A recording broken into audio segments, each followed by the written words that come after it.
참으로 존귀하신 하나님 아버지, 오늘도 말씀 앞에 섭니다. 새날을 시작하면서 하나님 주신 말씀으로 오늘 하루도 새롭게 살아갈 수 있도록 인도하여 주십시오. 존귀하신 예수님 이름으로 기도합니다. 아멘.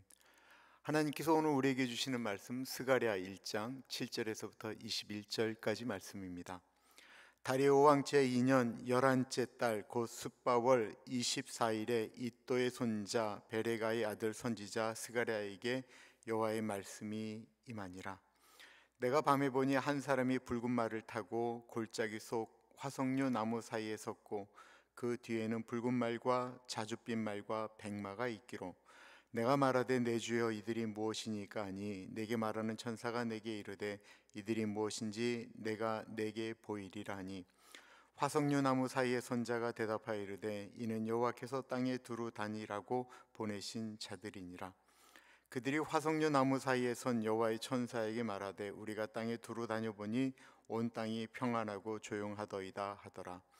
여호와의 천사가 대답하여 이르되 만군의 여호와여, 여호와께서 언제까지 예루살렘과 유다 성읍들을 불쌍히 여기지 아니하시려 하나이까? 이를 노하신 지 70년이 되었나이다 하매 여호와께서 내게 말하는 천사에게 선한 말씀, 위로하는 말씀으로 대답하시더라. 내게 말하는 천사가 내게 이르되 너는 외쳐 이르기를 만군의 여호와의 말씀에 내가 예루살렘을 위하여 시온을 위하여 크게 질투하며 아니란 여러 나라들 때문에 심히 진노하나니 나는 조금 노하였거늘 그들은 힘을 내어 고난을 더하였음이라.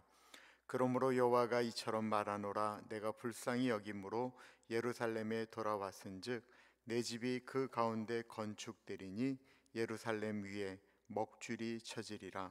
만군의 여호와의 말이니라. 그가 다시 외쳐 이르기를 만군의 여호와의 말씀에 나의 성읍들이 넘치도록 다시 풍부할 것이라. 여호와가 다시 시온을 위로하며 다시 예루살렘을 택하리라 하라 하니라. 내가 눈을 들어 본즉 네 개의 뿔이 보이기로 이에 내게 말하는 천사에게 묻되 이들이 무엇이니까 하니 내게 대답하되 이들은 유다와 이스라엘과 예루살렘을 흩트린 뿔이니라. 그때 여호와께서 대장장이 4명을 내게 보이시기로 내가 말하되 그들이 무엇하러 왔나이까 하니 대답하여 이르시되 그 뿔들이 유다를 흩트려서 사람들이 능히 머리를 들지 못하게 하니 이 대장장이들이 와서 그것들을 두렵게 하고 이전의 뿔들을 들어 유다 땅을 흩트린 여러 나라의 뿔들을 떨어뜨리려 하느니라 하시더라. 아멘. 오늘 하나님의 말씀은 하나님은 기억하시고 때가 되면 축복하신다입니다. 하나님은 기억하시고 때가 되면 축복하신다.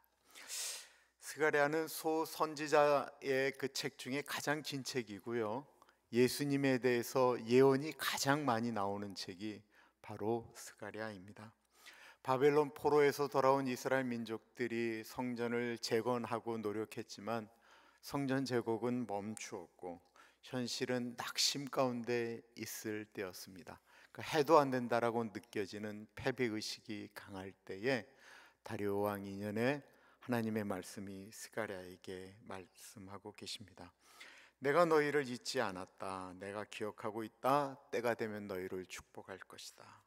7절 봅니다. 다리오 왕 제2년 11째 달 곧 습바돌 24일에 이또의 손자 베레가의 아들 선지자 스가랴에게 여호와의 말씀이 임하니라. 이 스가랴라고 하는 말의 이름의 뜻은 하나님은 기억하신다. 그리고 그의 아버지 베레가는 하나님이 축복하신다. 그의 할아버지 이또는 정한 때가 되면이라는 뜻입니다. 이 세 가지 이름을 합하면 하나님은 기억하시고 하나님은 정한 때가 되면 하나님은 축복하신다. 그러니까 이스라엘의 고난, 우리의 탄식, 눈물, 기도 아무도 몰라주는 것 같고 그렇지만 하나님은 기억하시고 하나님은 하나님의 정한 때에 들어주신다라고 하는 것이 이 스가랴의 이름 가운데 그의 아버지, 할아버지의 이름 가운데 들어가 있습니다. 스가랴는 밤에 붉은 말을 탄 환상을 보게 됩니다. 내가 밤에 보니 한 사람이 붉은 말을 타고 골짜기 속 화석류 나무 사이에 섰고 그 뒤에는 붉은 말과 자줏빛 말과 백마가 있기로 내가 말하되 내 주여 이들이 무엇이니까 하니 내게 말하는 천사가 내게 이르되 이들이 무엇인지 내가 내게 보이리라니 화석류 나무 사이에 선 자가 대답하여 이르되 이는 여호와께서 땅에 두루 다니라고 보내신 자들이니라. 그분은 화석류 나무 사이, 화석류는 이렇게 크지 않은 나무, 그러나 향나무 같이 냄새가 좋은 나무 그 골짜기 사이에 서 있습니다. 이 붉은 말을 탄 분을 가리켜 일반적인 해석은 예수 그리스도라고 이야기합니다. 왜냐하면 스가랴에 가장 많이 예언되어져 있는 것이 예수님에 대한 예언이기 때문에 그렇습니다. 이 붉은 말과 피는 속죄를 보통 이야기하죠. 예수님은 자기 피로 백성들을 구원하셨습니다. 그분 곁에는 다른 말들이 있는데 이 다른 말들에 탄 천사들이 하는 일들은 온 세상을 두루 살펴보았다라는 것입니다. 그리고 천사들이 보고를 하죠. 온 세상이 평안합니다. 그런데 이 평안이 하나님의 백성들의 평안이 아닌 하나님의 백성을 괴롭힌 사람들의 평안이었다라는 것입니다. 이에 대해서 예수님께서 하나님께 중보기도 하시는 거죠. 12절에 보면 여호와여 언제까지 예루살렘을 긍휼히 여기지 않으시겠습니까? 하늘의 중보기도를 보여줍니다. 오늘도 예수님은 하나님의 보좌 우편에서 이렇게 기도하고 계시죠. 하나님, 저 자녀의 눈물을 보십시오. 저 백성을 위로하여 주옵소서. 예수 그리스도는 오늘도 우리를 중보기도하며 붙들고 계십니다. 그래서 우리는 절망하지 않는 것이죠. 예수님이 서 계신 곳은 화석류 나무 사이라고 그랬습니다. 화석류 나무는 크지 않다고 했습니다. 향기가 나는 아주 작은 관목입니다. 성경의 가장 아름다운 나무는 이 화석류하고는 비교할 수 없는 백향목이죠. 이것에 대한 의미를 그냥 이렇게 생각해 봅니다. 하나님은 화려하지 않아도, 하나님은 크지 않아도, 하나님은 능력이 있지 않아도 그 사이에 거하신다라는 것입니다.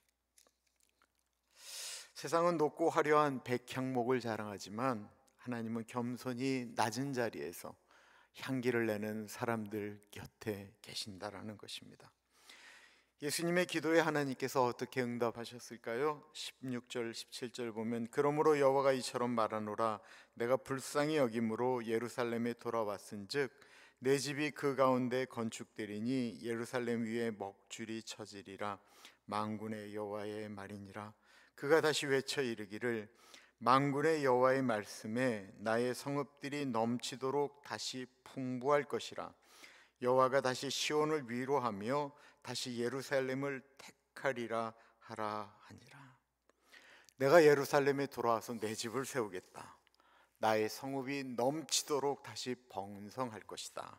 하나님이 주시는 위로의 말씀입니다. 그리고 BC 516년에 하나님의 성전은 다시 세워졌습니다. 하나님은 지금도 우리의 무너진 삶, 식어진 신앙을 다시 세우십니다. 내가 다시 시온을 위로하고 예루살렘을 택한다고 말씀하십니다. 스가랴는 다시 네 개의 뿔을 봅니다. 내가 눈을 들어본즉 네 개의 뿔이 보이기로 이에 네 개 말하는 천사에게 묻되 이들이 무엇이니까 하니 내게 대답하되 이들은 유다와 이스라엘과 예루살렘을 흩트린 뿔이니라. 이 뿔들은 하나님의 백성을 흩어버린 세상 권력입니다. 바벨론, 바사, 메데, 헬라, 로마, 보통 이렇게 이야기를 하죠. 하나님의 백성을 끊임없이 짓밟은 제국들입니다. 그런데 하나님이 네 대장장이를 보내 그 뿔들을 부숴버리십니다. 하나님이 직접 이 땅의 악한 권세를 무너뜨린다라는 것입니다. 역사가 증명합니다. 바벨론 사라지고 페르시아 사라지고 그리스 사라지고 로마는 사라졌지만 하나님의 나라, 하나님이 핏값을 주고 세우신 교회는 지금도 남아 있습니다. 요한계시록의 예수님은 일곱 촛대 사이에 계셨고 오늘 예수님은 화석류 나무 사이에 서 계십니다. 주님은 언제나 하나님의 백성들 가운데 그 자리가 아무리 낮다 할지라도 그 자리에 함께 계십니다. 함께 계실 뿐만 아니라 예수님은 우리의 기도를 들으시고 천사를 보내시고 정한 때에 회복시키십니다. 하나님은 우리를 절대로 잊지 않으십니다. 하나님은 기억하시고 때가 되면 회복시켜 주십니다. 지금도 우리가 인생이 깊은 골짜기 같을지라도 화석나무 같은 낮은 자리에서도 예수님이 나와 함께 하시지라고 믿으며 그리스도의 향기와 그리스도의 편지로 살아가기를 간절히 축원합니다. 기도하겠습니다. 참으로 존귀하신 하나님 아버지, 오늘도 우리를 잊지 않으시고 기억하시는 하나님께 감사드립니다. 우리가 낮은 곳에 있을 때도 주님은 화석류 나무 사이에 서서 우리의 눈물과 한숨을 보셨음을 믿습니다. 주님, 우리가 낙심할 때 하나님은 기억하시고 정한 때에 축복하신다라는 말씀을 붙들게 하옵소서. 붉은 말을 탄 예수님처럼 우리의 인생의 골짜기 속에서도 예수님이 함께 계시기 때문에 향기나는 믿음으로 서게 하시고, 예수님의 때에 우리 오렌지 가나안 장로교회가 우리의 삶이, 우리의 가정이 다시 세워지게 하옵소서. 우리들의 삶을 다시 한번 새롭게 세워주시기를 간절히 기도합니다. 지금은 우리 주 예수 그리스도의 은혜와 우리를 너무나도 사랑하셔서 하나밖에 없는 아들을 넉넉하게 보내주신 하나님 아버지 그 크신 사랑하심과 성령 하나님의 감화 감동 역사 충만 교통하심이 하나님의 때를 기다리며 하나님이 나를 기억하시고 나와 함께 하심을 믿기 때문에 오늘도 내가 주님의 향기가 되겠습니다, 그리스도의 편지가 되겠습니다 고백하는 사랑하는 주의 백성들 머리 위에 지금으로부터 영원토록 함께 하시길 간절히 축원하옵나이다. 아멘.